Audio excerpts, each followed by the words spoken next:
السلام علیکم ورحمۃ اللہ وبرکاتہ۔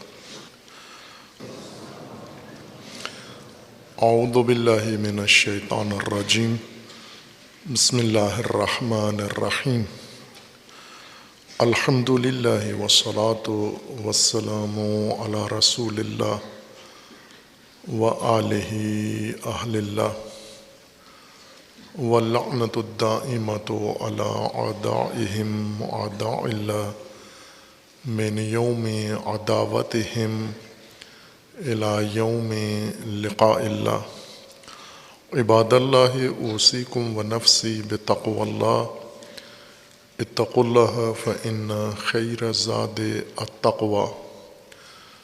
بندگان خدا، آپ سب کو اور اپنے نفس کو تقوی الہی کی وصیت کرتا ہوں، تقوی الہی کی نصیحت کرتا ہوں، تقوی الہی کی جانب دعوت دیتا ہوں اور تاکید کرتا ہوں کہ اپنی زندگی تقوی کے مطابق بسر کریں، تقوی کے زیر سایہ زندگی گزاریں، تقوی کے دائرہ کے اندر اپنی زندگی کو اور معاملات زندگی کو انجام دیں۔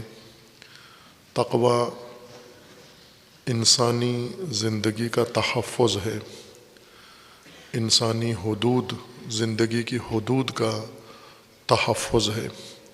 ہر وہ چیز جو انسانی زندگی کا حصہ ہے، انسانی زندگی کا، نہ صرف زندگی کا بلکہ انسانی زندگی کا حصہ ہے اور جز ہے، اس کا تحفظ تقوی کے رہین منت ہے۔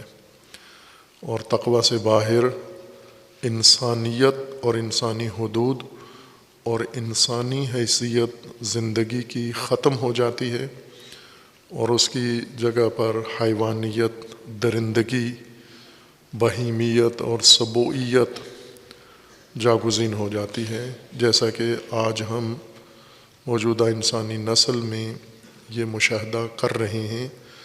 تقوی کے فقدان کی وجہ سے درندگی اور سبوعیت چہار سو عالم میں حکم فرما ہے اور انسانیت دور دور تک نظر نہیں آتی، اور روز بروز انسانیت زوال پذیر ہو رہی ہے اور زوال یافتہ ہو چکی ہے بعض معاشروں کے اندر۔ آپ انسانیت کے اوپر ٹھونسی جانے والی جنگوں میں دیکھیں، محض درندگی ہے، انسانیت نہیں ہے۔ معیشت کے اندر سرمایہ داری نظام کا رویہ دیکھیں، محض درندگی ہے، انسانیت نہیں ہے۔ سیاست میں اقتدار پرستوں اور اقتدار کے ہوس میں جلنے والوں کے اندر صرف درندگی نظر آتی ہے، انسانیت نظر نہیں آتی۔ اور سب سے بڑھ کر افسوسناک انسانیت کا زوال مذہبی طبقات کے اندر ہے، باوجود اس کے کہ اپنے آپ کو دنیا کے کسی نہ کسی مذہب اور کسی نہ کسی دین سے منسوب و منسلک سمجھتے ہیں، لیکن ان کے اندر انسانیت نظر نہیں آتی۔ جیسی وہ درندگی کرتے ہیں، انسانیت کشی کرتے ہیں اور انسانی اقدار کو پائمار کرتے ہیں اور انسانی حدود پر تجاوز کرتے ہیں، مذہب ہونے کے باوجود درندگی ان کے اندر آ جاتی ہے۔ اور یہ سب اس وجہ سے ہے کہ مذہب بھی انسان رکھتا ہو، سیاست بھی رکھتا ہو، سرمایہ و دولت و ثروت بھی رکھتا ہو، اور اگر تقوی نہ ہو ان سارے شعبۂ زندگی میں درندگی آ جاتی ہے وہاں پر۔ اگرچہ بظاہر انسان تعلیم یافتہ بھی نظر آتا ہے اور مذہبی بھی نظر آتا ہے، لیکن انسانیت اپنی گنوا بیٹھتا ہے تقوی کے بغیر۔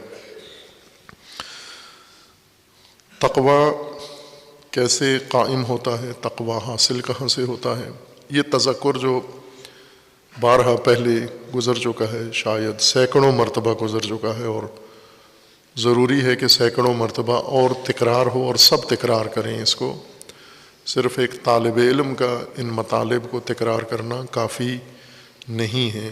ایک طالب علم کی باتوں سے دین تقوی ہماری تہذیب نہیں بنتا جب تک سب اپنی حد میں اور اپنے تئیں اس میں اپنا حصہ نہ ڈالیں اور تکرار نہ کریں۔ اور وہ مطلب جو عرض کیا تھا آپ کی خدمت میں کہ تقوی قائم کیسے ہوتا ہے، تقوی ہماری زندگیوں کا جز کیسے بنتا ہے، ہم اپنی زندگی کو کس طرح سے تقوی کے مطابق منظم کر سکتے ہیں، چونکہ ہمارے ہاتھ میں ہے ہماری زندگی، کسی اور کے ہاتھ میں نہیں ہے۔ اللہ تعالیٰ نے تقوی کے قیام کے لیے ہمیں رہنمائی فرمائی ہے کہ کس طرح آپ اپنی زندگیوں میں اور اپنے نظام زندگی میں تقوی قائم کر سکتے ہیں۔ وہ مطلب جو تکرار کیا ہے وہ یہ ہے کہ تقوی کے متعلق قرآن نے بھی رہنمائی کی ہے، بنیادی رہنمائی، چونکہ تقوی قرآنی ہی موضوع ہے، خالصتاً قرآنی موضوع ہے۔ تقوی کسی سائنس نے کشف نہیں کیا، کسی فلسفہ نے تقوی کا انکشاف نہیں کیا، تقوی خالص طور پر قرآنی موضوع ہے۔ ہمیں قرآن کے علاوہ تقوی اس سے پہلے یا اس سے ہٹ کر نظر نہیں آتا۔ اور آج اگر آپ کو روایات میں، احادیث میں، کتب میں، علماء کے کلام میں تقوی نظر آتا ہے، گفتگو نظر آتی ہے یا دیگر علوم میں، تو یہ قرآن کی وجہ سے ہے۔ موضوع خالص قرآنی موضوع ہے۔ تقوی، نظام تقوی قرآن نے ایجاد بھی کیا ہے اور قرآن نے متعارف کروایا ہے، لیکن قرآنی موضوعات مختلف علوم نے لیے ہیں بحث کے لیے، کھولنے کے لیے، تفسیر کے لیے، تشریح کے لیے، تدریس کے لیے، تعلیم کے لیے۔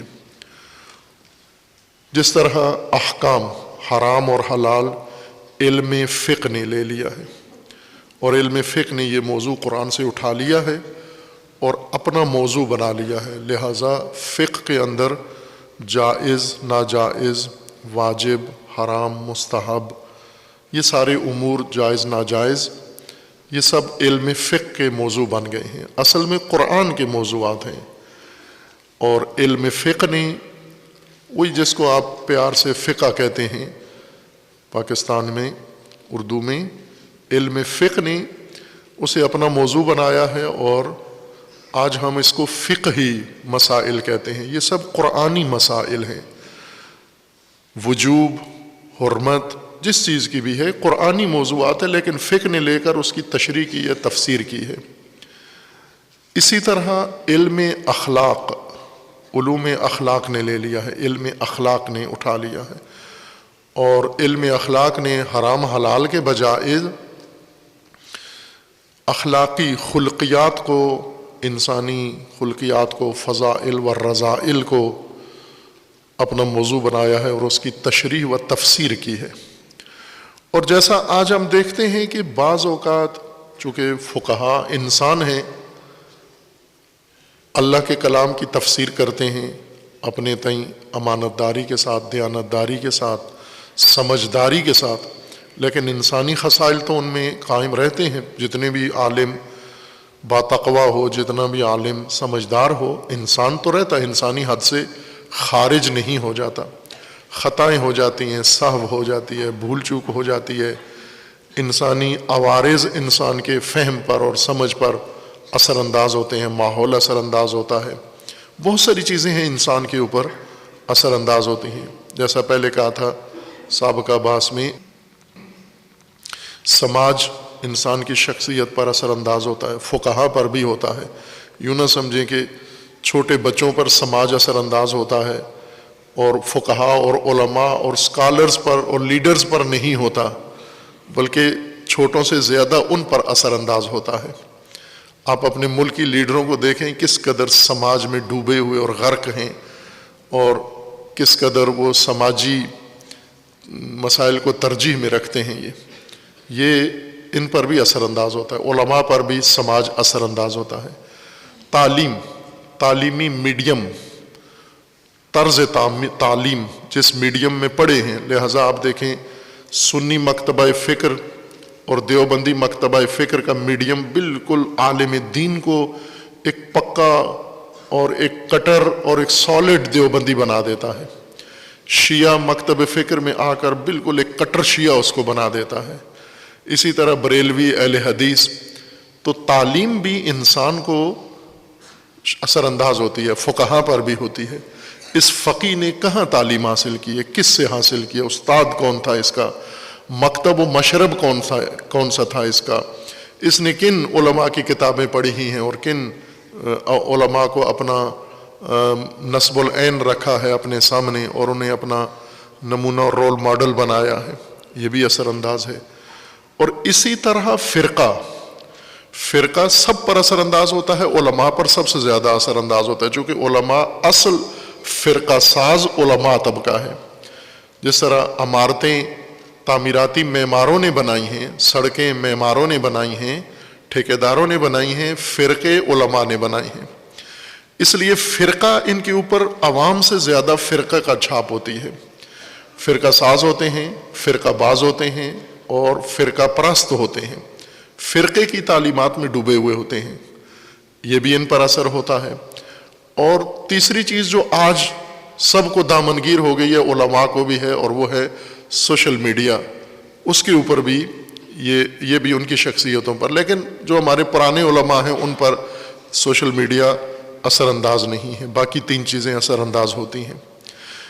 تو ایک انسان قرآن جب پڑھتا ہے اور وہ ان تین چیزوں سے متاثر ہے، جب وہ قرآنی موضوع کو لیتا ہے، جیسے فقہ کے اندر نماز جمعہ وجوب ہے، نماز جمعہ کا قرآن نے جمعہ بیان کیا ہے. نماز جمعہ بہت خوبصورت انداز سے اور بڑے دو ٹوک انداز سے قرآن کریم نے نماز جمعہ کا حکم ذکر کیا ہے. فقہ نے اٹھا لیا قرآن سے یہ موضوع اٹھا کے اس میں بحث و تفسیر کی، اور پھر بحث و تفسیر کہاں نکل گئی. قرآن نے جس چیز کو لازم قرار دیا تھا، فقہ میں فقی نے آ کر اس کو اڑا دیا کہ واجب ہی نہیں ہے، چونکہ زمانہ غیبت کبریٰ کا ہے. اب زمانہ غیبت کبریٰ کا ہے، نہ کہ زمانہ بے دینی کا ہے، نہ کہ زمانہ لا مذہبی کا ہے. یہ کس نے تفسیر غیبت کی یہ کر دی ہے کہ غیبت کا مطلب یعنی بے دینی، غیبت کا مطلب یعنی لا علمی، غیبت کا مطلب بے تقوی ہونا. غیبت کا مطلب یہ ہے کہ حجت خدا جو اللہ نے آپ کے لیے مقرر کی تھی وہ حکمت الہی سے پردہ غیبت میں ہے، اور متبادل نظام اللہ کا آپ کے لیے نیابت کا نظام وضع کیا گیا ہے. آپ نے اسی طرح اس دین کو عمل کرنا ہے جس طرح حضور امام یا حضور رسول اللہ کے زمانے میں عمل کرتے تھے. لیکن قرآنی موضوعات علوم میں جا کر بعض اوقات اپنا رنگ بدل دیتے ہیں، چونکہ قرآن میں اللہ معلم ہے اور رسول مبلغ ہیں. فقہ میں علماء و فقہا مبلغ اور معلم ہیں. لہٰذا جب انسانوں کے ہاتھ الہی کوئی مسئلہ چڑھتا ہے تو انسانی رنگ اس پر آ جاتا ہے خواہ نخواہ. اسی طرح علم اخلاق میں بھی یہ عمل تکرار ہوا ہے. علم اخلاق نے تقوی کو موضوع قرار دیا اور تقوی کو قرآن سے اٹھایا، اخلاقیات کا حصہ بنایا، پھر اس پر مفصل بحث کی اور خوبصورت باتیں کی ہیں. حق ادا کیا ہے علماء اخلاق نے اخلاقی مسائل میں. لیکن ایک چیز بیچ میں ضرور رونما ہوئی ہے، اور وہ یہ ہے کہ اخلاقی کتب نے اور اخلاقی علماء نے قرآنی اخلاقیات کو تبدیل کر دیا ہے، ان کی جہت تبدیل کر دی ہے، قرآنی اخلاقیات کا رخ موڑ دیا ہے، رنگ بدل دیا ہے ان کا. اور یہ کئی مثالیں ہیں جس میں سے اہم ترین تقویٰ ہے کہ تقویٰ قرآن کے نزدیک انسانی زندگی کے تحفظ کی تدبیر ہے. قرآن نظام ہے اللہ تعالیٰ کا، منشور زندگی ہے، اس کے تحت روزمرہ زندگی بسر کرنی ہے. اور تقویٰ نظام زندگی کے بارے میں ہے. لیکن علوم اخلاق نے تقویٰ انسان کی ایک باطنی اور انسان کی انفرادی خصلت قرار دیا ہے. نظام کو نظر انداز کر دیا ہے، نظام سے تقویٰ نکال لیا ہے. نظام کو بھول گئے ہیں، تقویٰ کو یاد رکھا ہے. نظام کا حصہ ہے تقویٰ. جب پورا نظام سماج با تقویٰ ہوگا، قوم با تقویٰ ہوگی، نظام با تقویٰ ہوگا، حکومت با تقویٰ ہوگی، سیاست با تقویٰ ہوگی، تعلیم با تقویٰ ہوگی، اس کے اندر سے یہ فرد، یہ چوزا با تقوی نکلے گا، ورنہ نظام سارا بے تقوی ہو، تعلیم بے تقوی ہو، سیاست بے تقوی ہو، سماج بے تقوی ہو، تہذیب بے تقوی ہو، اور بیچ میں ایک فرد توقع رکھیں عورت یا مرد یہ با تقوی برآمد ہو جائے، یہ نامعقول تصور ہے اور توقع ہے، یہ ایسا نہ ہوا ہے اور نہ ہی ایسے ہوگا۔ توہم ہو سکتا ہے کسی انسان کو، بے تقوی نظام میں رہ کر اپنے متقی ہونے کا توہم ہو سکتا ہے، لیکن تقوی قائم نہیں ہو سکتا۔ تقوی کس طرح سے قائم ہو؟ قرآنی تقوی، قرآنی مفہوم کے اندر تقوی، جس کو ابھی علوم کا رنگ نہیں چڑھا اور جس کو ابھی انسان نے تقوی کے اوپر اپنا رنگ نہیں چڑھایا، وہ الہی رنگ والا تقوی قرآن کریم میں اللہ تعالیٰ نے فرمایا ہے کہ اس کا ایک بڑا عامل، ذریعہ، سبب قرآن کریم ہے۔ قرآن کریم سے تقوی پھوٹتا ہے، قرآن کریم سے تقوی نکلتا ہے، چونکہ قرآن منشور ہے زندگی کا، تقوی نظام ہے زندگی کا۔ حفاظتی تدبیر زندگی کے لیے ہے، تو جو منشور اللہ نے انسانی زندگی کے لیے تدوین کیا ہے، نازل کیا ہے، اسی کے اندر حفاظتی تدبیر بھی مقرر فرما دی ہے، اور اس حفاظتی تدبیر میں اللہ تعالیٰ کا فرمان ہے وَكَذَلِكَ أَنزَلْنَاهُ قُرْآنًا عَرَبِيًّا وَصَرَّفْنَا فِيهِ مِنَ الْوَعِيدِ لَعَلَّهُمْ يَتَّقُونَ أَوْ يُحْدِثُ لَهُمْ ذِكْرًا۔ سورہ طٰہٰ آیا 113 میں اللہ تعالیٰ کا فرمانا ہے کہ ہم نے قرآن عربی میں نازل کیا ہے۔ انزلناہ قرآناً، یعنی اس کتاب کو ہم نے قرآن عربی بنایا ہے، عربی قرآن کی صورت میں، شکل میں اور حالت میں اور کیفیت میں نازل کیا ہے۔ وَصَرَّفْنَا فِيهِ مِنَ الْوَعِيدِ، اور اس کے اندر ہم نے ہر طرح کی تنبیہات ذکر کر دی ہیں مختلف اسلوب کے ساتھ۔ لَعَلَّهُمْ يَتَّقُونَ، تاکہ، شاید نہیں اس کا معنی بنتا، تاکہ لوگ، انسان، مومن با تقوی ہو جائیں۔ او یحدث لہم ذکرا، یا قرآن ان کے لیے احداث ذکر کرے، ایجاد ذکر کرے قرآن، اس لیے ہم نے قرآن عربی نازل کیا ہے، ان دو مقاصد کے لیے، اس آیہ شریفہ کے مطابق، تقوی کے لیے اور ایجاد ذکر کے لیے۔ ایجاد ذکر، اشارہ کیا تھا کہ ہمارے ذہن میں جو پہلے سے اپنے علوم کی وجہ سے یا دیکھا دیکھی سماجی زندگی کے اندر جو مفاہیم، معارف بیٹھ گئے ہیں، جنہیں ہم پختہ کر چکے ہیں اپنے ذہنوں میں، اور قرآن ہو، حدیث ہو، دین ہو، سمجھتے اسی تناظر میں ہیں جو ہمارے ذہن میں معانی بیٹھے ہوئے ہیں۔ ویسے پہلے کئی دفعہ یہ مثال دی ہے، دعوت، ہم قرآن میں دعوت پڑھتے ہیں اور اس کا مطلب وہی لیتے ہیں جو اردو میں معنی ہے۔ دعوت کا مطلب یعنی کھانا کھلانا، دعوت ذو العشیرہ یعنی رسول اللہ نے کھانا کھلایا اپنے قبیلے کو۔ قرآن میں عربی میں دعوت کھانا کھلانے کو نہیں کہتے، ضیافت کہتے ہیں کھانا کھلانے کو۔ ضیافت کھانے پہ بلانا ہے، دعوت پیغام دینا ہے، آپ اللہ کا پیغام دیں لوگوں کو، یہ دعوت ہے، پیغام دینا۔ کھائیں، بے شک چائے بھی نہ پلائیں، پانی بھی نہ پلائیں، روٹی پلاؤ بریانی کچھ بھی نہ کھلائیں، لنگر دعوت کا حصہ نہیں ہے، لنگر ضیافت کا حصہ ہے، دعوت میں شامل نہیں ہے۔ دعوت میں صرف پیغام ہے کہ آپ نے اللہ کے دین کی طرف لوگوں کو بلانا ہے، دعوت دینی ہے، ان کو پکار کے دین خدا کی طرف لانا ہے۔ لیکن اردو میں دعوت کھانے کا نام پڑ گیا ہے۔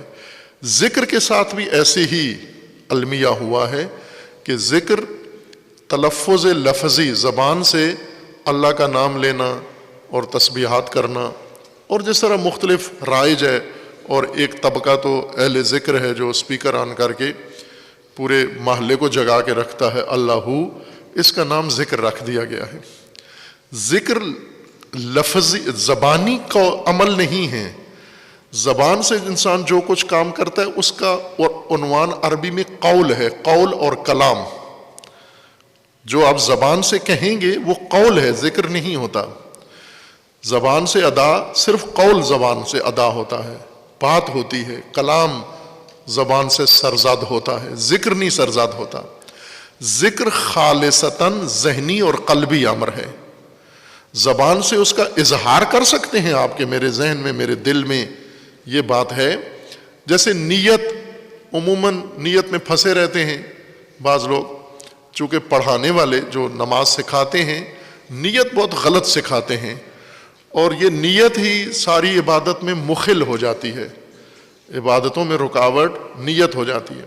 ابھی امام جب تکبیرۃ الاحرام کہتے ہیں تو پیچھے بعض کھڑے رہتے ہیں، اور بعض تو باقاعدہ رٹا لگواتے ہیں، نیت کرو. کیا نیت کرو؟ 2 رکعت نماز جمعہ اس امام کے پیچھے قربتاً اللہ، یا عربی میں نیت کرواتے ہیں یا فارسی میں کرواتے ہیں یا اردو میں. نیت زبان کا فعل نہیں ہے.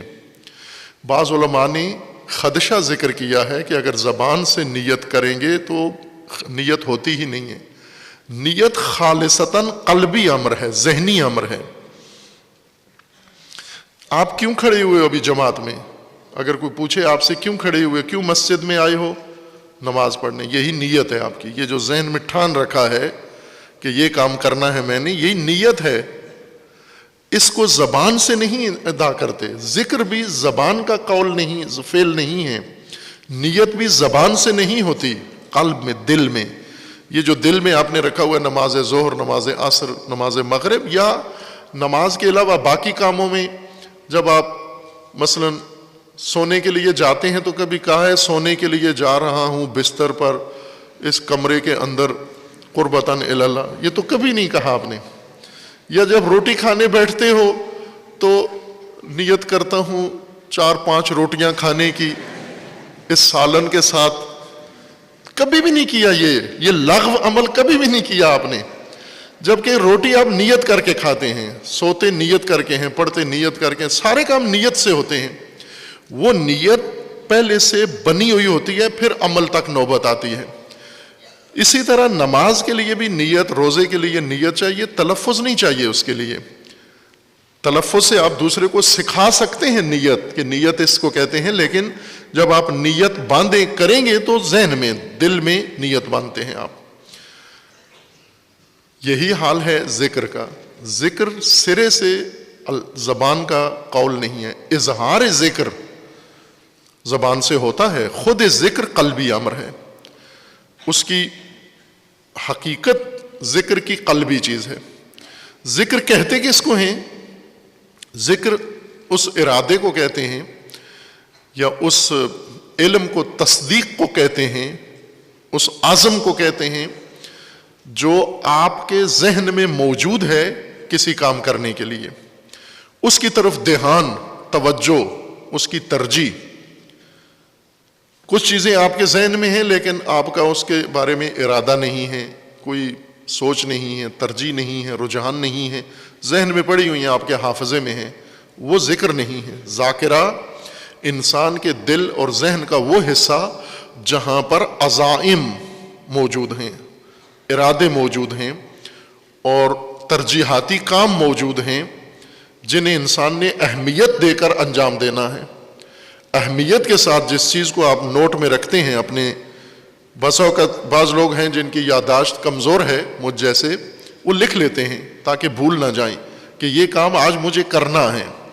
یعنی وہ ذاکرہ، قوت ذاکرہ کمزور ہو گئی ہے، تو ذاکرہ کی جگہ پر یہ ایک کاپی بنا لیتے ہیں، دفتر بنا لیتے ہیں، کاغذ کے اوپر نوٹ کر لیتے ہیں، پھر اس کو دیکھ کے انہیں یاد آ جاتا ہے.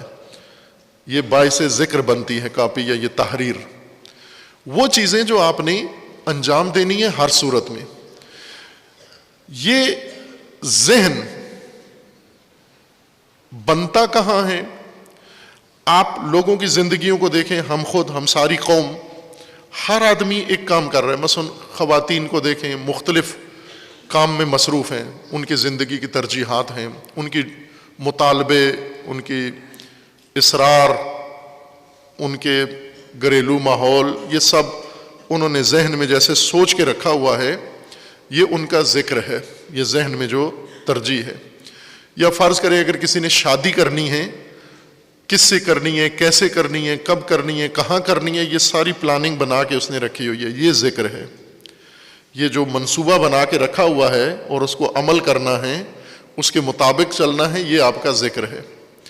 معلومات کو ذکر نہیں کہتے، تلفظ کو ذکر نہیں کہتے، اقوال کو ذکر نہیں کہتے. ذکر آپ کے دل کے اندر ٹھانی ہوئی چیز ہے، وہ ترجیح میں، صفحہ ترجیح میں رکھی ہوئی چیز، جس کو یادداشت بھی کہہ سکتے ہیں آپ، اور جس کو آپ اہمیت یا اہتمام اور دھیان والی چیز کہہ سکتے ہیں. یہ دھیان کون بناتا ہے ہمارا؟ عوامل کون سے ہیں؟ روزمرہ کی زندگی میں اور پوری مکمل زندگی میں. جیسے اشارہ کیا تھا، سماج ہے، ہمارا ذکر، ہماری ذہنی یادداشت سماج بناتا ہے. تعلیم، نظام تعلیم بناتا ہے، میڈیم. ہمارے وزیر اعظم صاحب کہتے ہیں کہ پاکستان کا تعلیمی میڈیم غلامانہ ہے، احساس کمتری میں مبتلا کر دیتا ہے. یہ وزیر اعظم صاحب کا فرمان ہے.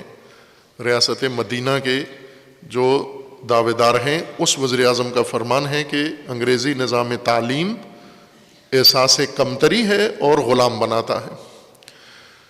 خوب ظاہر ہے جب غلام بناتا ہے تو ذکر بھی، مائنڈ سیٹ بھی یہی نظام بناتا ہے نا، نظام تعلیم بچوں کا بناتا ہے. شاید 3-4 دن پہلے ایک بڑے بزرگوار شخصیت کے ساتھ ایک نشست ہوئی، ان کے جوان سال فرزند بھی وہاں موجود تھے. تو ان کے بیٹے سے میں نے پوچھا کہ آپ تعلیم حاصل کر رہے ہیں، کس مرحلے میں ہیں؟ تو انہوں نے بتایا کہ میں او لیول یا اے لیول کر چکا ہوں. اور پھر وہ جوان والد کے سامنے سوال اٹھاتا ہے کہ یہ کیسا نظام تعلیم ہے کہ جو میٹرک کروا کے چھوڑ دیتا ہے، آگے تکمیل نہیں کرواتا. مثلا او لیول اے لیول کروا لیا. میٹرک سسٹم تو یوں ہے کہ ایک پوری سیڑھی ہے، آپ کو پرائمری سے لیتا ہے، پھر ماسٹر تک یا پی ایچ ڈی تک لے کے جاتا ہے، اردو نظام تعلیم یا میٹرک نظام تعلیم. لیکن یہ انگلش نظام تعلیم آپ کو اے لیول کرا کے چھوڑ دیتا ہے، اس کے پاس آگے پی لیول اور آئی لیول اور ایچ لیول اور وائی لیول نہیں ہے. او لیول ہے اور اے لیول تک لے جاتے ہیں، آپ کو چھوڑ دیتے ہیں. اب وہ بچہ حیران ہے کہ اب یہ ہمیں انہوں نے بنایا، آگے میں کدھر جاؤں؟ پھر وہ رائج تعلیم میں آ جاتا ہے، کالج میں، یونیورسٹی میں، سرکاری یا غیر سرکاری یا پرائیویٹ میں. لیکن یہ سسٹم تعلیم کا یہیں رک جاتا ہے. اس کے لیے آگے بنانے والوں نے بھی کوئی پلاننگ نہیں کی اور ان کا ارادہ بھی نہیں ہے آگے بنانے کا. اب بچے کے ذہن میں، یعنی بہت ذہین بچہ لگا مجھے، انٹیلیجنٹ بچہ لگا، جس نے اپنے تعلیمی نظام کے بارے میں کافی غور کیا، فکر کیا کہ یہ جس گاڑی پہ مجھے ابا نے بٹھایا ہے، یہ اس نے تو مجھے راستے میں اتار دیا ہے، آگے کدھر جاؤں گا؟ گاڑی بدلنا پڑے گی مجھے. اب اس بچے کی کنفیوژن دور کرنے کے لیے ایک بہانہ مل گیا ہمیں بھی اس توجہ دلانے کا کہ یہ نظام تعلیم آپ کو کسی آخری منزل تک پہنچانے کے لیے نہیں بنایا گیا. اس بچے کو بہانے کا ایک بہانہ مل جاتا ہے آدمی کو بات کرنے کا. تو میں نے اس کی توجہ بھی دلائی، معلوم نہیں ہوئی یا نہیں، ان کے والد کی توجہ آ گئی تھی. وہ یہ تھا کہ یہ نظام تعلیم، یہ جس کو ہمارے وزیر اعظم صاحب احساس کمتری اور غلامی کا نظام کہتے ہیں، یہ اسی لیول تک کے لیے بنایا گیا ہے. آپ کو تعلیم میں آخری منزل تک پہنچانا یہ اس نظام تعلیم کا مقصد نہیں تھا.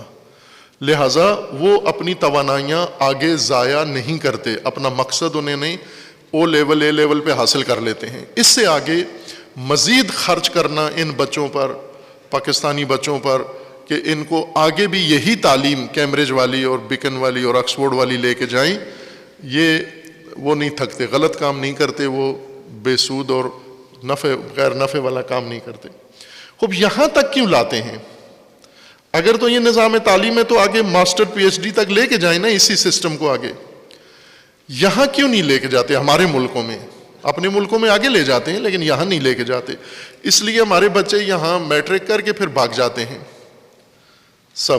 او لیول کر کے پھر بقول وہ انگریزوں کے زمانے میں فارسی میڈیم تعلیم تھا, انہوں نے فارسی ختم کر کے انگلش نظام بنا دیا.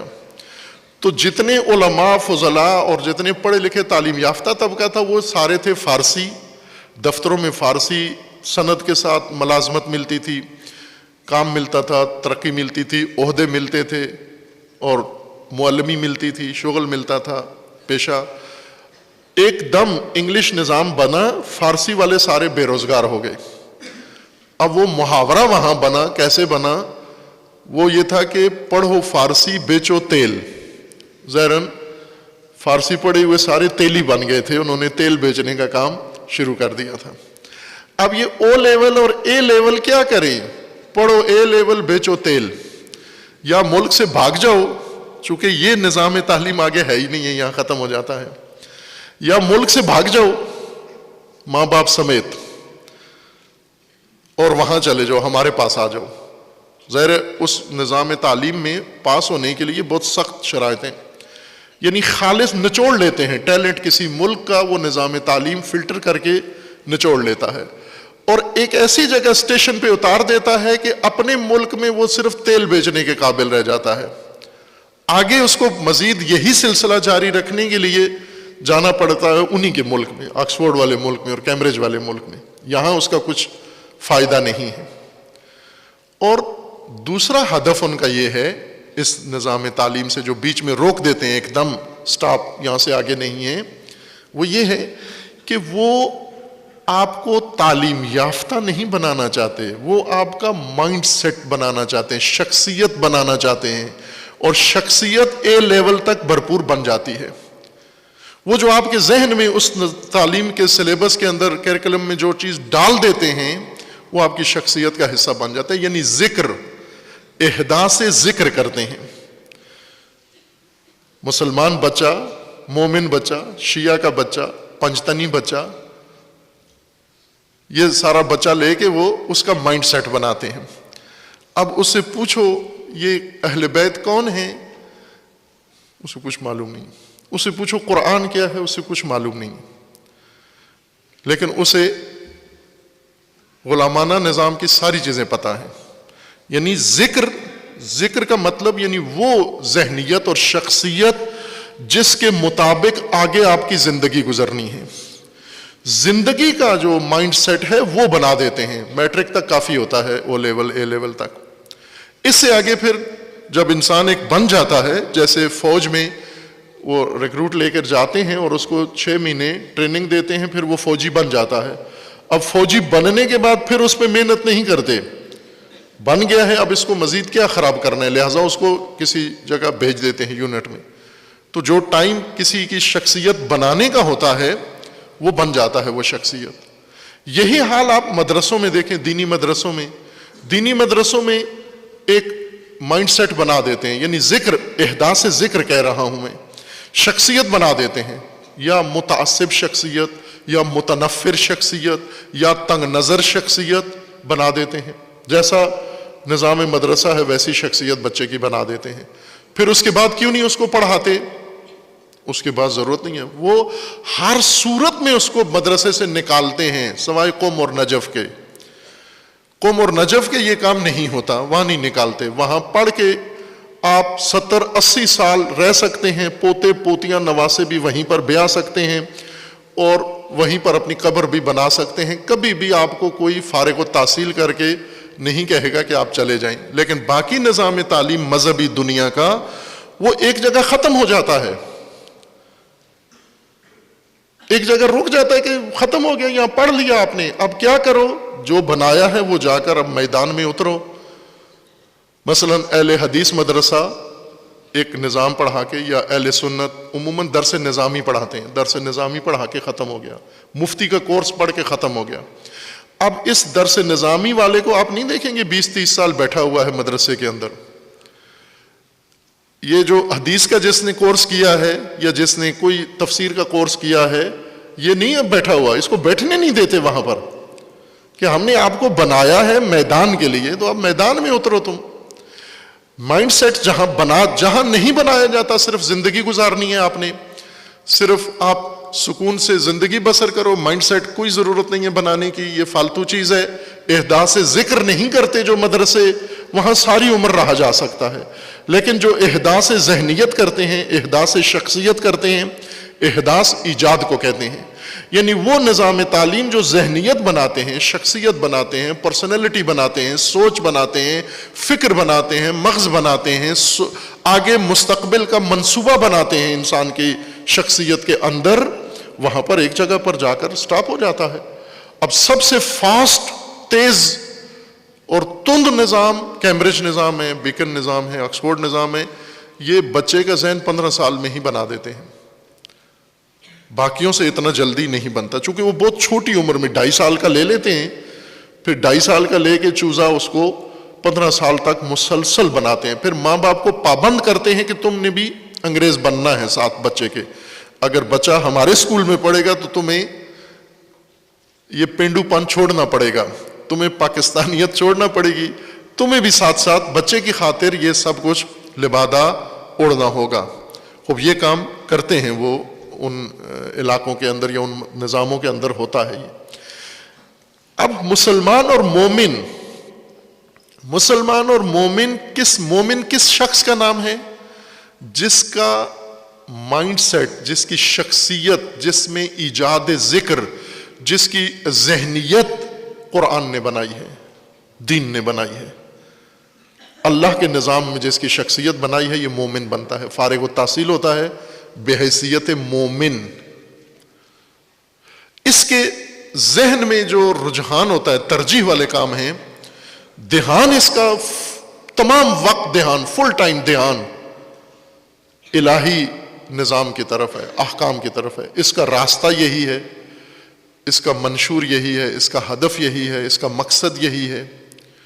خب دین کی بنی ہوئی شخصیت کو ہم عموماً مولوی کہتے ہیں، نہ، یہ غلط تصور ہے، یہ بھی ذہن سے نکال دیں۔ دین مولوی نہیں بناتا، مومن بناتا ہے، مومن۔ دینی پروڈکٹ قرآن میں کسی جگہ بھی ذکر نہیں ہے کہ دین پڑھ کے انسان مولوی بن جاتا ہے۔ رسول اللہ نے کتنے مولوی بنائے؟ ایک بھی نہیں بنایا، سب مومن بنائے، اور ان مومنوں نے مولویوں سے زیادہ اچھی کارکردگی دکھائی۔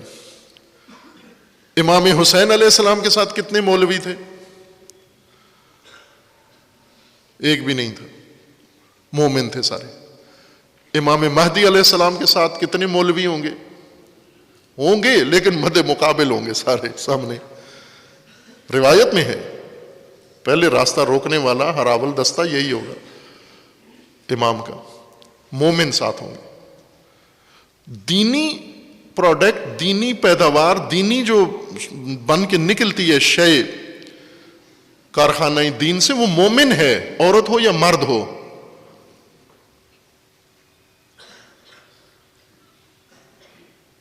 قرآن کریم میں بار بار یہ عورت اور مرد دونوں کی تصریح کی گئی ہے۔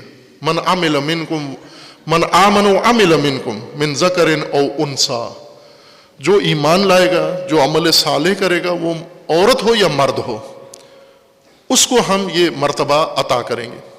وہ مومن نکلنا چاہیے اندر۔ مومن کہتے کس کو ہیں؟ مومن وہ نہیں ہے جو کسی کلمہ پڑھنے والے کے گھر میں پیدا ہو گیا ہو۔ مومن جس کی شخصیت قرآن نے بنائی ہو، جس کی شخصیت، جس کا مائنڈ سیٹ ایمان کے ذریعے بنا ہو، ایمانی ہو، اس کی جو جتنی بھی ذہن اس کا کھول کے دیکھیں، اندر اس کے جتنے منصوبے، جتنے رجحانات، جتنے کام کرنے کے اس کے ترجیحات ہیں، وہ ساری ایمان نے ڈیسائیڈ کی ہیں کہ یہ تم نے کرنا ہے۔ ایمان میں تعلیم سب سے پہلا درجہ ہے۔ ایمان، دین شروع ہی تعلیم سے کرتا ہے۔ سب سے بڑا واجب تعلیم ہے، علم ہے اور تعلیم۔ اور تعلیم کہاں تک؟ آخری درجے تک تعلیم حاصل کرنا۔ لہذا یہ تصور کہ ہمیں مغربی نظام تعلیم کی طرف رجحان دیتا ہے اور مذہب ہمیں دوسری کوئی شکل بنا دیتا ہے، نہ۔ دین، اگر دین ہو، دین کو ہم نے کارڈ کے طور پر استعمال کیا ہوا ہے۔ دین ہمارا ایک کارڈ ہے، پیش کرنے کے لیے, پہچان کے لیے کہ ہم دین کے ہیں نہیں ہیں دین کے. جس طرح افغانیوں نے پاکستانی شناختی کارڈ بنائے ہوئے ہیں, نہ ان کو اردو آتی ہے, نہ انہیں پنجابی آتی ہے, نہ انہیں سندھی آتی ہے. کتنے لوگ ہیں نا پاکستانی ہیں, اردو نہیں بول سکتے, کاہے کہ پاکستانی ہو تم. بہت سارے ایسے ہیں انگلش بولتے ہیں, پاکستانی کہلاتے ہیں, کارڈ بنایا ہوا ہے صرف ایک یہاں پر کوئی دھندا کرنے کے لیے. اگر آپ پاکستانی ہو تو آپ کی تہذیب پاکستانی ہو, آپ کی زبان پاکستانی ہو, آپ کا انداز پاکستانی ہو, آپ کی شخصیت پاکستانی ہو. لیکن آپ کی شخصیت مغربی ہے یا کچھ اور ہے, کارڈ پاکستان کا بنایا ہوا ہے, صرف ناکے سے گزرنے کے لیے, چالان سے بچنے کے لیے, آپ نے یہاں کاروبار کے لیے. ہم نے دین میں کارڈ بنایا ہوا ہے, دین کا, ایمان کا, گزرنے کے لیے, دکھانے کے لیے جو مسلمان ہیں, مومن ہیں. لیکن اس کے کارڈ کے علاوہ باقی سارے امور ہمارے آبائی ہیں, سماجی ہیں, مغربی ہیں, ہندی ہیں, علاقائی ہیں. دین نے تو نہیں شخصیت بنائی. دین اگر کسی انسان کو بنائے تو بلتی, پنجابی, گلگتی, سندھی تو نہیں بناتا, پشتون تو نہیں بناتا. دین مومن بناتا ہے. ہم جو بنے ہوئے ہیں تو قرآن کے نظام تعلیم میں نہیں بنے ہوئے. اب یہ قصور نہیں ہے اس نسل کا, انہیں نہ متہم کریں کہ یہ کیوں نہیں بنے. اب یہ تو چھوٹے تھے, بچپن میں شیرخوار, انہیں سوجھ بوجھ نہیں تھی, تو نظام تھا جس میں یہ بنتے. نظام ہی نہیں تھا, کارڈ تھا, دین کا کارڈ تھا, دین کا نظام نہیں تھا. کارڈ تقسیم کرتے گئے, علماء بھی اور معلمین بھی, خطیب بھی کارڈ بانٹتے گئے. اب تو جنت کے بھی بانٹ دیے انہوں نے, سارے کارڈ بانٹ دیے ہیں. شخصیت نہیں بنائی, احداث ذکر نہیں کیا. احداث ذکر میں عبارتیں بدل بدل کے سمجھائی ہے بات, اور معلوم نہیں بات منتقل ہوئی ہے اب تک نہیں ہوئی. آپ خود اس کو مزید کھولیں اپنے انداز سے, آپ بہتر یہ کام کر سکتے ہیں. ایک محترمہ خاتون مجھے اجازت مانگ رہی تھی کہ آپ مجھے اجازت ہے میں آپ کی مجالس کے جو آپ مطالب ہیں وہ میں بھی پڑھا کروں. تو میں نے کہا مجھے کیسے پتہ چلے کہ آپ جو بات میں نے کی ہے وہ آپ کو سمجھ میں آئی ہے, اور اگر سمجھ میں آ گئی ہے تو پھر آپ سمجھا کیسے رہی ہیں. ممکن ہے آپ سمجھی کچھ ہوں اور پیش کچھ کیا ہو. تو انہوں نے کہا میں اپنی ایک آئیڈیو کلپ بنا کے آپ کو دیتی ہوں, مجلس آئیڈیو. تو انہوں نے بھیجی, ان کے شوہر محترم لے کر آئے. انہوں نے کہا جی یہ ایسے پڑھتی ہیں وہ. تو وہ میں نے سنی, وہ مجلس, وہ وہی بات تھی جو میں نے کی تھی, لیکن مجھ سے کہیں زیادہ بہتر اس محترمہ نے, اس خاتون نے اس بات کو اپنے انداز سے سمجھا بھی بہت عالی تھا, اور سمجھایا کہیں بہتر تھا. مجھ سے بہت بہتر سمجھایا انہوں نے. تو میں شاباش بھی دی. انہوں نے کہا کہ آپ تو اگر گھر میں گفتگو بھی اسی سے کیا کرو تو زیادہ بہتر ہے, چونکہ آپ مجھ سے بہتر سمجھاتی ہو آپ. تو یہ کام آپ بھی کریں, تجربہ کریں, کر سکتے ہیں آپ یہ کہ احداث ذکر توجہ کریں, اس نقطے سے گزرے نہیں. یا قرآن میں ہے نا وقف, یا قاری عموم پڑھاتے ہیں, وہ سانس کا وقف ہوتا ہے. سانس کہاں روکنا ہے, کہاں جاری رکھنا ہے. سانس کے ساتھ فہم کا بھی وقف ہے قرآن میں. صرف سانس نہیں ہے قرآن کو چاہیے, وقف کے لیے ذہن بھی چاہیے, یہاں رکنا ہے. احداث ذکر قرآن کرتا ہے. یہ کیا چیز ہے احداث ذکر کرنا؟ احداث ذکر یعنی آپ کی شخصیت کا وہ حصہ جو آپ کی زندگی کے لیے, جس کے اندر پلاننگ ہے, جس کے اندر منصوبے ہیں, جس کے اندر ترجیحات ہیں, جس کے اندر عزائم ہیں, ارادے ہیں, وہ جو آپ کی ذہنیت تشکیل دیتا ہے وہ قرآن تشکیل دیتا ہے. اگر قرآن کو چھوڑ کے کسی اور کے نظام میں جائیں گے تو وہ بھی ایسا ہی کرے گا. یعنی اس وقت قرآن کے علاوہ جتنے نظام ہیں, فرقے ہیں, سماج ہیں, تہذیبیں ہیں, یہ سب احداث ذکر کر رہے ہیں, شخصیت سازی کر رہے ہیں, ذہنیت سازی کر رہے ہیں. اور وہ ذہنیتیں ادھر بنا کر آ کے کارڈ کسی طرح سے دین کا لے لیتے ہیں. کارڈ جیب میں اسلام کا ہوتا ہے, شخصیت غیر اسلامی آبائی ہوتی ہے. تقویٰ اس صورت میں ہوگا کہ جب ہماری ذہنیت بھی قرآن بنائے. قرآن کا فرمانا ہے وَكَذَلِكَ أَنزَلْنَاهُ قُرْآنًا عَرَبِيًّا, ہم نے اس کتاب کو, انزلناہ یعنی کتاب, یہ کتاب ہم نے قرآن بنائی ہے, اور یہ کتاب ہم نے عربی بنائی ہے. وَصَرَّفْنَ فِيهِ مِنَ الْوَعِيدِ، اور اس میں ہم نے طرح طرح کی تنبیہات، توجہ دلانے والی باتیں، قصے اور واقعات اور مختلف حکمتیں ذکر کر دی ہیں. کیوں کی ہیں؟ لَعَلَّهُمْ، تاکہ. عموماً مترجم سارے شیعہ سنی اس کا معنی کرتے ہیں شاید، تاکہ تم باتقوی ہو جاؤ، یا تقون، تاکہ وہ سارے انسان باتقوی ہو جائیں. او یحدث لہم ذکرا، یا پھر اس وجہ سے یہ قرآن ہم نے نازل کیا ہے عربی میں، تاکہ احداث ذکر کرے، شخصیت سازی کرے، تمہاری ذہنیت بنائے، تمہارا ذاکرہ بنائے، مائنڈ سیٹ بنائے تمہارا زندگی کا، جس کے مطابق تم نے زندگی گزارنی ہے. اللہ تعالیٰ انشاءاللہ ہمیں قرآن کی صحیح فہم عطا فرمائے انشاءاللہ، اور قرآنی نظام کے مطابق، الہی تدبیر کے مطابق خداوند تبارک و تعالی ہمیں اپنی شخصیتوں کو بنانے کی توفیق عطا فرمائے، اور ہمیں قرآنی نظام کے مطابق اللہ تعالی زندگی گزارنے کی توفیق عنایت فرمائے انشاءاللہ. اعوذ باللہ من الشیطان الرجیم، بسم اللہ الرحمن الرحیم. انا اعطیناک الکوثر فصل لربک وانحر ان شانئک هو الابتر.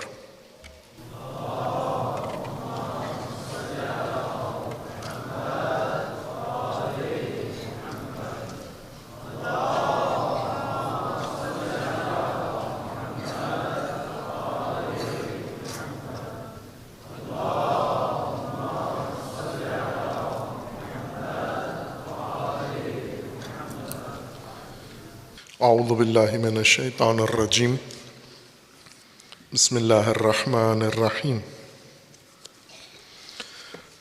الحمد للہ والصلاة والسلام علی رسول اللہ وآلہ اہل اللہ، سیما علی امیر المؤمنین علی بن ابی طالب علیہ الصلاة والسلام، وفاطمۃ الزہرا سیدۃ النساء العالمین، والحسن والحسین سیدی شباب اہل الجنہ وصبطی الرحمہ، وعلی بن الحسین ومحمد بن علی وجعفر بن محمد وموسیٰ بن جعفر وعلی بن موسیٰ ومحمد بن علی وعلی بن محمد والحسن بن علی والحجۃ بن الحسن القائم المنتظر المہدی، حجج اللہ علی عبادہ وامناؤہ فی بلادہ، واللعن علی اعدائہم اجمعین من الآن الی قیام یوم الدین.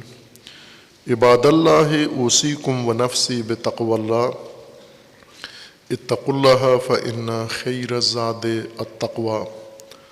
بندگان خدا، آپ سب کو اور اپنے نفس کو تقوی الہی کی وصیت کرتا ہوں، تقوی الہی کی نصیحت کرتا ہوں، تقوی الہی کی جانب دعوت دیتا ہوں اور تاکید کرتا ہوں کہ اپنی زندگی تقوی کے مطابق بسر کریں، تقوی کے زیر سایہ زندگی گزاریں، اور تقوی کی بنیاد پر نظام زندگی قائم کریں. تقوی حفاظتی تدبیر ہے اللہ تعالیٰ کی جانب سے انسانی زندگی کے لیے. تقوی کے قیام کے لیے، با تقوی امت بنانے کے لیے، با تقوی معاشرہ تشکیل دینے کے لیے، با تقوی نظام زندگی قائم کرنے کے لیے اللہ تعالیٰ نے اہتمام فرمایا ہے، اور اس اہتمام کا ایک اہم حصہ یوم الجمعہ اور نماز جمعہ، صلاۃ الجمعہ ہے. یہ نماز اور یہ اہتمام، اجتماع یوم الجمعہ یعنی یوم الاجتماع، یوم الجمع، یوم الامہ، در حقیقت یہ اس لیے ہے کہ اس میں تقوی کی بنیاد پر ہفتہ وار تسلسل کے ساتھ ایک عمل انجام دیا جائے، اور ہر نئی نسل جو پیدا ہو کے آ رہی ہے وہ بھی اسی کارگاہ میں اور اسی تربیت گاہ میں تقوی حاصل کرے اور دین کے مقاصد کو سمجھے، الہی نظام کو سمجھے۔ نماز جمعہ ہفتہ وار درس ہے، ہفتہ وار تربیت ہے، ہفتہ وار تعلیم ہے امت کے لیے، تاکہ جو موجودہ قوم ہے، موجودہ نسل ہے یا بزرگ لوگ ہیں، ان کے لیے یاد دہانی ہو جائے اور نئی نسل کے لیے تعلیم اور آموزش ہو جائے۔ لیکن شبہات نے مومنین کو بے رغبت بنایا ہے، اور شہید ثانی رحمۃ اللہ علیہ نے ان شبہات کا ازالہ کیا ہے احسن طریقے سے اور بہت ہی خوبصورت انداز سے۔ اپنی تمام تر فقاہت، اجتہاد و صلاحیت جو اللہ نے اس فقیہ نامدار کو عطا کی ہے، انہوں نے احیاء شعار الہی پر اس کو صرف کیا ہے اور نماز جمعہ کو لوگوں کے سامنے پیش کیا ہے۔ ابتدا کتاب ہم نے پڑھ لی ہے، اس میں سے کچھ حصہ جو ضروری تھا بیان کر دیا ہے۔ آخر میں خاتمہ ہے کتاب کا، وہ نصیحت ہے۔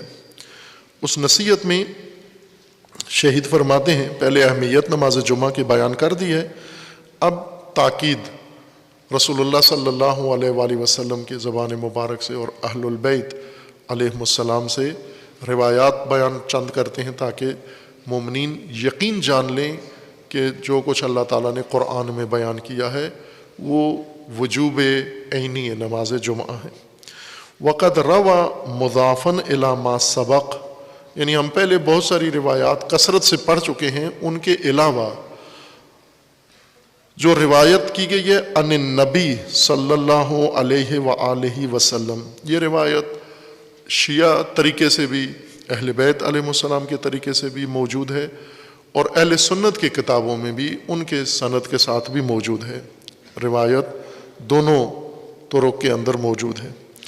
نبی اکرم صلی اللہ علیہ وآلہ وسلم کا فرمان ہے، انہ قال، رسول اللہ فرماتے ہیں، من اتی الجمعۃ ایمانا و احتسابا استأنف العمل، جو شخص بھی نماز جمعہ کے لیے آتا ہے اور ایمان کے ساتھ، احتساب کے ساتھ، احتساب کا مطلب یہ ہے کہ یعنی اس عمل کو فقط اللہ کے لیے انجام دیتا ہے، حساب اس کا اللہ کے سپرد رکھتا ہے، نماز جمعہ میں کسی اور مقصد کے لیے نہیں آتا۔ بعض اوقات ہوتا ہے انسان نماز جمعہ میں شرکت کی لوگوں کی باتوں سے بچنے کے لیے، یا لوگوں کو دکھانے کے لیے کہ میں جمعہ پڑھتا ہوں، یا جس مسجد یا امام کے پیچھے جمعہ پڑھتے ہیں انہیں یہ بتانے کے لیے کہ ہم آپ کے پاس آتے ہیں، ان مقاصد کے لیے آئیں تو یہ اللہ کے کھاتے میں نہیں جاتی یہ چیز۔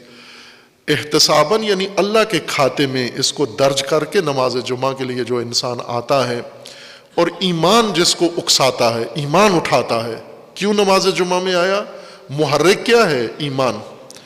اگر ایمان کی وجہ سے آیا ہے اور اللہ کے خاطر آیا ہے، استأنف العمل، یہ ہر جمعہ کو بہت خوبصورت روایت ہے، بہت عظیم روایت ہے۔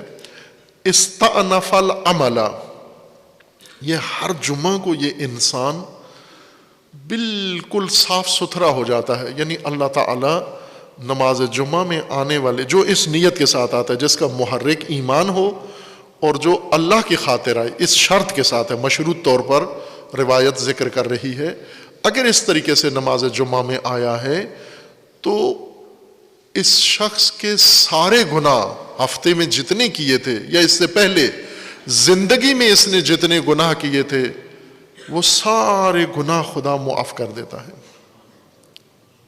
بالکل گناہوں سے پاک ہو جاتا ہے۔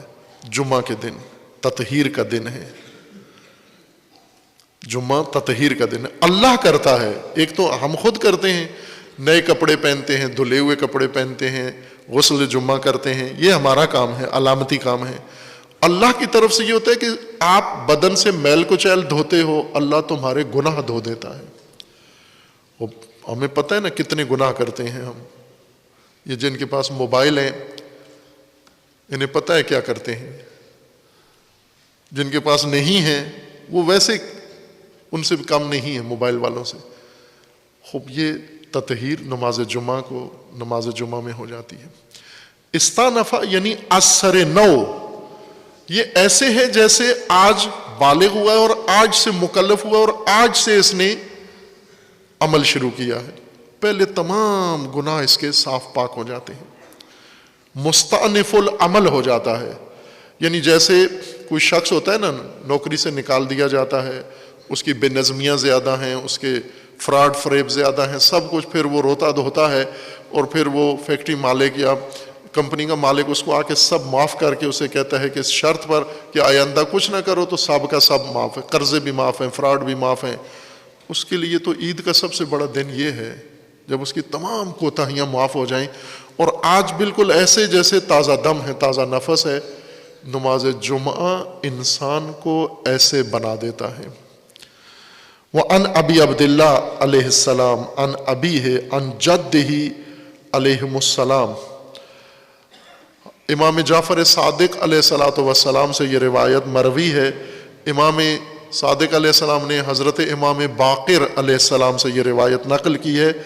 ان جدہ، انہوں نے اپنے جد سے یہ روایت نقل کی ہے، بیان کی ہے، یعنی یا امام حسین علیہ السلام سے یا امام علی علیہ السلام سے. اور انہوں نے یہ فرمایا ہے، قال جاء اعرابی الی النبی، ایک عربی دیہاتی بدو رسول اللہ صلی اللہ علیہ وآلہ وسلم کی خدمت میں حاضر ہوا. یقال لہ قلیب، اس کا نام تھا قلیب، قلب قاف دل، قلیب اس کا تصغیر ہے، چھوٹا. فقال یا رسول اللہ، ایک اپنا دکھڑا لے کر آیا، ایک اپنا درد لے کر آیا، ایک اپنی الجھن رسول اللہ کی خدمت میں لے کر آیا جو اس کو ستا رہی تھی، تنگ کر رہی تھی. دیہاتی ہے، پڑھا لکھا نہیں ہے، بہت ماڈرن دنیا کا نہیں ہے، عربی دیہات سے بھیڑیں بکریاں اونٹ پالنے والا قبیلہ چھوڑ کر اپنی دل کی تسلی تشفی کے لیے، رہنمائی کے لیے حضور کی خدمت میں حاضر ہوا.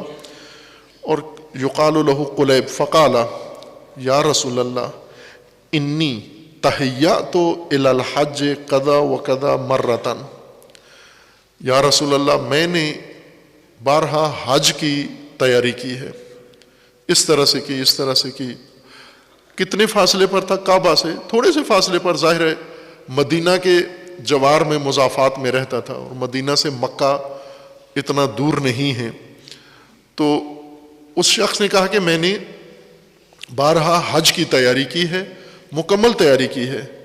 فما قدر لی، لیکن نہیں کر سکا حج، مقدور نہیں ہوا، یا مالی استطاعت نہیں ہوتی تھی یا کوئی اور بیچ میں رکاوٹ آ جاتی تھی، میں نہیں کر سکا حج، یہ مشکل تھی.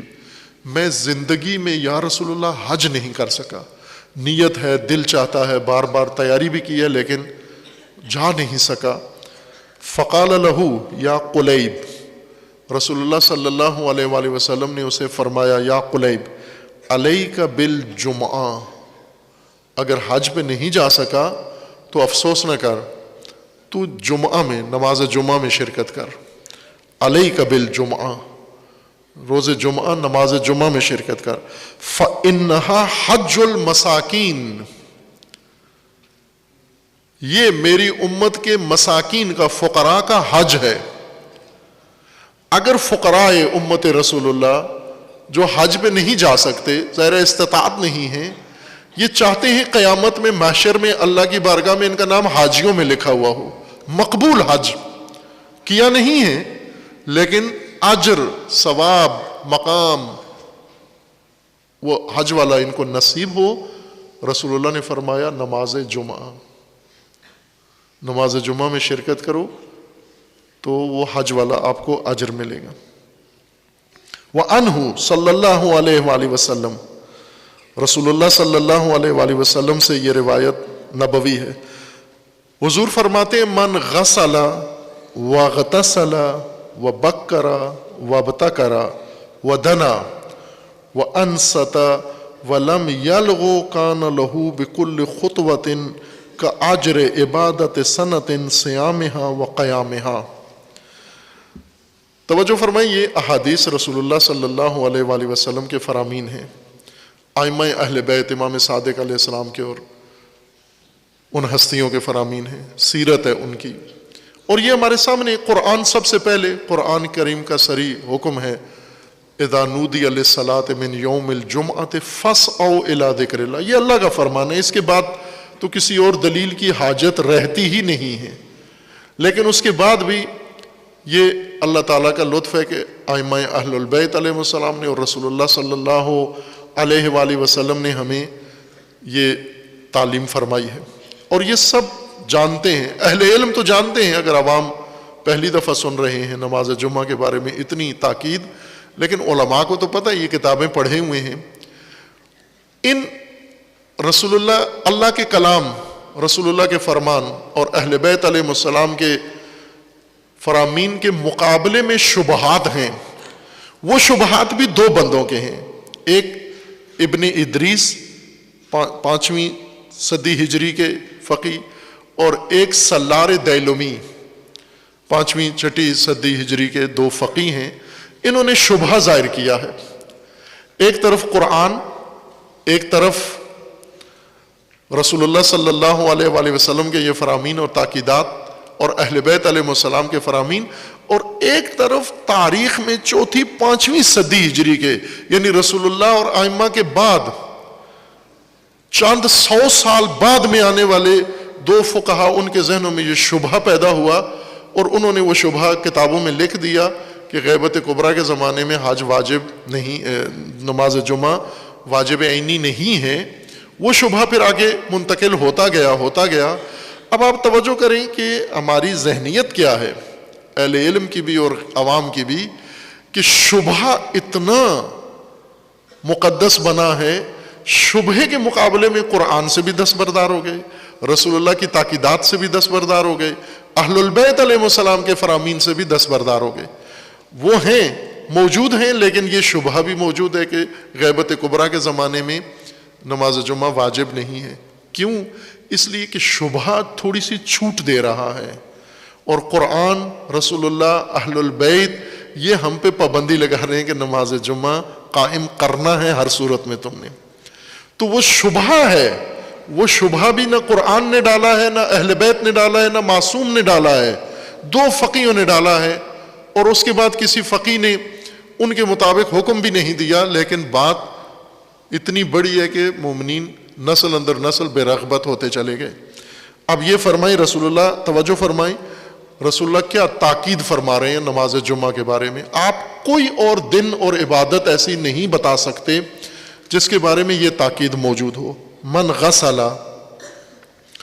جو نہایا، غسل کیا باقاعدہ نیت کے ساتھ، واغتسل، اور اب علماء نے اس کو غسل و اغتسل کو 2 طرح سے ترجمہ کیا، تفسیر کی ہے۔ ایک یہ ہے کہ وضو کیا اور غسل کیا جمعہ کا، دوسرا یہ ہے کہ جس نے غسل کیا، وضو اور غسل کیا، اور اپنے جملہ مثلا کپڑے بھی دھوئے اور بدن کو تطہیر کر کے ہر چیز پاک پاکیزہ کر کے آیا۔ من غسل واغتسل وبکر، اور صبح جلدی اٹھا، وابتکر، اور تیاری کر کے چل پڑا۔ اٹھا سب سے پہلے، جلدی اٹھا، بکرا سب سے پہلے سویرے، ٹال مٹول کر کے نہیں، آخر بھی جمعہ کی آخری رکعت میں نہ، بلکہ نماز جمعہ کے لیے وقت جمعہ سے بہت پہلے پہنچ گیا۔ بکرا وابتکرا، جس نے جلدی کی، سویرے آیا، تیاری کی، اور ودنا، اور حاضر ہوا، قریب آیا، وانصتا، اور خاموش رہا۔ یہ چھوٹے ہمارے طلاب عزیز یہ بھی سنیں اور ان کے مسئولین بھی، وانصتا، خاموش رہا۔ مسجد میں ویسے بھی احترام کریں، شور شرابہ نہ ہو، خصوصاً نماز جمعہ میں احترام کریں، شور شرابہ نہ ہو، خاموشی کے ساتھ خطبے کے دوران نہ کال کریں نہ کال سنیں، نہ ساتھی کی طرف دیکھیں نہ ادھر دیکھیں، خاموشی کے ساتھ دھیان دیں خطبے میں۔ وَلَمْ يَلْغُوا، کوئی لاغو بات نہیں کی، یعنی خطبہ سننے کے علاوہ کوئی بات بھی کرو گے لاغو ہے۔ خطبے کے دوران اگر کسی نے کہا ذرا قلم دینا، لاغو بات ہے۔ پیچھے ہونا لغو بات ہے. دیکھو وہ کیا کر رہا ہے, لغو بات ہے.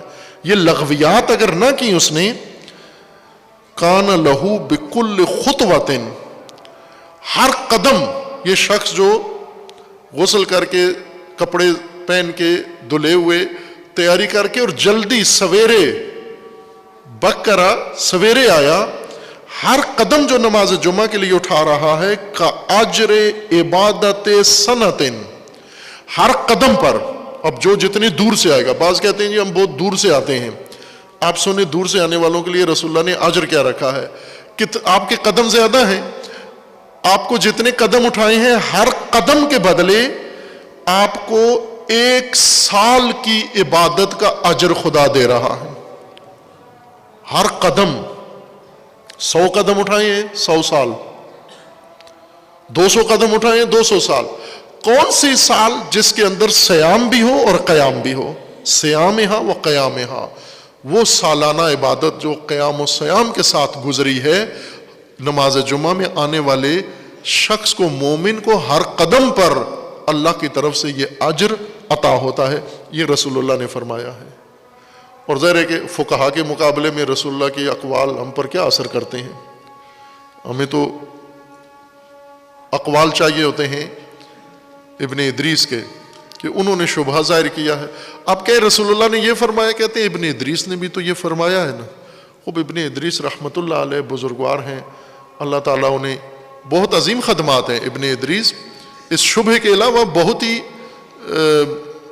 عالیشان فقی ہیں. میں پہلے اشارہ بھی کیا تھا اور پھر کبھی انشاءاللہ یہ موضوع تشنا ہے, نہیں ابھی ہم نے بیان کیا, پوری رغبت کے باوجود بھی وقت نہیں ملتا ان موضوعات کے لیے, کہ آپ کو خصوصاً تشیع کے علمی سرمائے شخصیات تاریخ میں گزری ہیں جنہوں نے بہت عظیم خدمات تشیع مکتب کے لیے اور اسلام کے لیے کی ہیں, ان کا تعارف پاکستانی قوم کو کرایا جائے تاکہ انہیں پتہ چلے کہ پانڈ نہیں ہے صرف آپ کے مذہب کا سرمایہ, پیشہ ور اور تاجر یہ خطیب نہیں ہے آپ کے مذہب کا, آپ کے مذہب کے ستون کچھ اور ہیں. اور دوسرے مذاہب والوں کو بھی پتہ چلے کہ یہ جن کے کلپ سنتے ہو یہ نہیں ہیں شیعہ مذہب کی بنیاد, شیعہ مذہب کی بنیاد وہ ہیں شیخ طوسی ہیں اور یہ بزرگوار ہیں. خدمات بہت عظیم ہیں, لیکن عظیم آدمی جب ایک شبہ ڈال دیتا ہے وہ بھی بہت عظیم بن جاتا ہے, مومنوں کے دلوں سے نہیں نکلتا. قرآن بے شک اصرار کرتا رہے. خداوند تبارک و تعالی ہم سب کو فہم دین عطا فرمائے, تفقہ در دین عطا فرمائے, اور دین کی تعلیمات پر اللہ تعالی ہمیں عمل کرنے کی توفیق عطا فرمائے. شعائر الہیہ کو آداب کے ساتھ قائم کرنے کی اللہ تعالی سب کو توفیق عنایت فرمائے انشاءاللہ. خداوند تبارک و تعالی تمام مومنین جو اس دنیا سے رحلت کر گئے ہیں, خداوند تبارک و تعالی انہیں مغفرت عطا فرمائے. جو مریض ہیں, علیل ہیں, خداوند تبارک و تعالی ان سب کو شفاء کاملہ عطا فرمائے.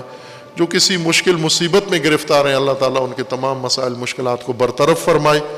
خداوند تبارک و تعالی پروردگار امت مسلمہ کو ظالمین سے نجات عطا فرمائے, اور اس ظلم کو ظالمین سمیت خداوند تعالیٰ نیست و نابود فرمائے انشاءاللہ.